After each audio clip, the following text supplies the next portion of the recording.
How many of you know or have known a diabetic in your lifetime? Now, how many of you truly understand what diabetes is? Throughout America, 1.25 million diabetics people suffer from type 1 diabetes, while 30.3 million Americans are suffering from type 2 diabetes.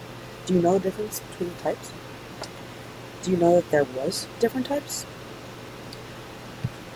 From personal experience with type 1 diabetes, I have concluded that many Americans have no idea what this disease is. Today I am here to explain the two major types of diabetes that exist in America today. That rate of diabetes diagnoses are skyrocketing as the years go on. I will inform you that diabetes is no longer a death sentence as it was in the past. Also, I will touch upon some helpful dietary suggestions for both type 1 and type 2 diabetics. To go back to my personal experience, I was diagnosed on April 18, 2011 when I was in 7th grade. There was no family history, but when I was in 3rd grade, I was suffering for a week with the shingles. I believe personally that has something to do with my diagnosis, but the doctors have yet to agree. So to start off, let's briefly define the definition between type 1 and type 2 diabetes. To start off, type 1 diabetes is known as juvenile diabetes, or newly named insulin-dependent diabetes, due to increased diagnosed age. Children no longer just get this disease. Type 1 diabetes is a chronic condition in which the pancreas produces little to no insulin. Insulin is a hormone that is needed to allow sugar glucose to enter to produce energy in your cells. And type 1 diabetes does not have a cure yet, but the treatment focuses on the management of blood sugar levels with a healthy diet and exercise, as well as insulin injections. It is unknown what causes the body to stop the production of insulin, but theories are out there, as I spoke about earlier. Factors may include genetics, some viruses, and the body's own immune system actually attacks the pancreas, which usually fights off harmful bacteria and viruses. It mistakenly destroys the insulin-producing cells in the pancreas.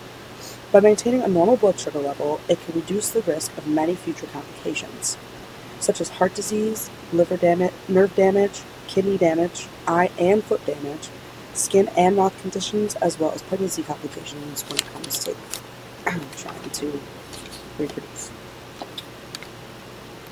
So, type 2 this is what diabetes looks like, and this is my life as diabetic. As you can see, it has not stopped me, and I'm hopefully going to have a very long life.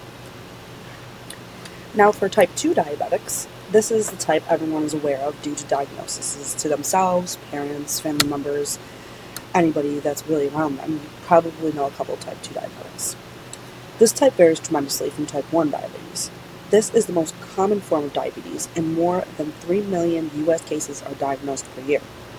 With type 2 diabetes, your body does not use insulin properly, which is very different because type 1 diabetes, it just does not, your body stops making insulin production altogether. This is called insulin resistance. With a type 2 diagnosis, one can control their blood sugar by simply eating healthy and exercising regularly. Unfortunately, type 2 diabetics often get worse, but with time, eventually a lot of people have to take oral medications in order to control their diabetes, as this differs to type 1 diabetics that have to take insulin.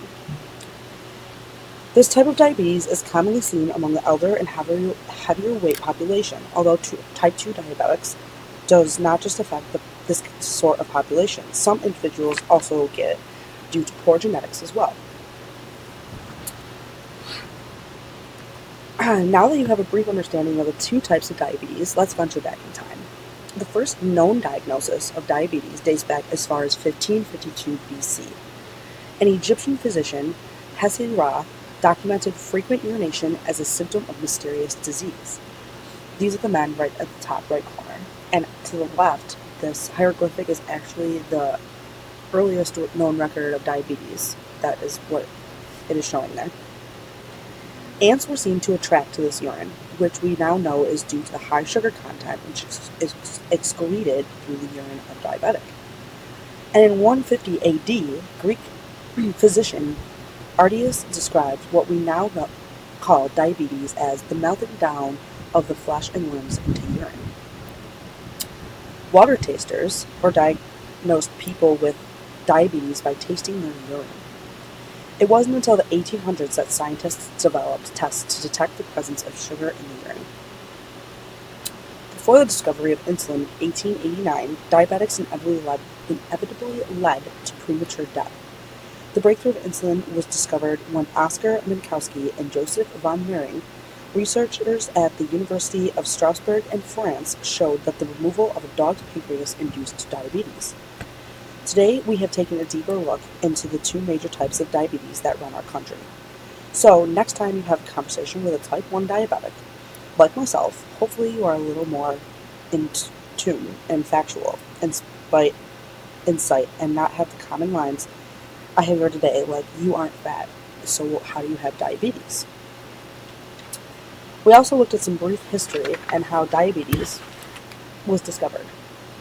So next time, maybe throw a few facts in there and surprise the diabetic themselves. Thank you.